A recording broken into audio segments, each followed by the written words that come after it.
Hello guys, back to my channel. আজকের মেনুতে আছে পায়েস। দেখো বন্ধুরা, পায়েস। এই পায়েসটা হলো রান্না হয়েছে খাঁটি গরুর দুধ দিয়ে, পুরো একদম খেজুর গুড় দিয়ে পায়েস রান্না হয়েছে।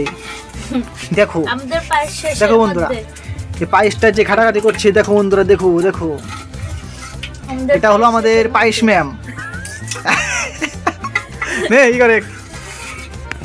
আমাদের পায়েস শেষের মধ্যে খাঁটি দুধের পায়েস নেকেছে কবে নাকি কিরকম পায়েস, কিরকম? এই পায়েসটা খেতে খুবই টেস্টি হবে, খুবই টেস্টি। কি গুড় দিয়া? খেজুর গুড়। খেজুরের গুড়,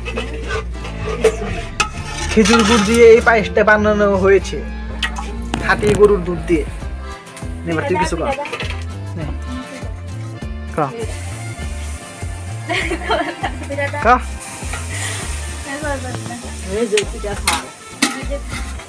হাতে নেই।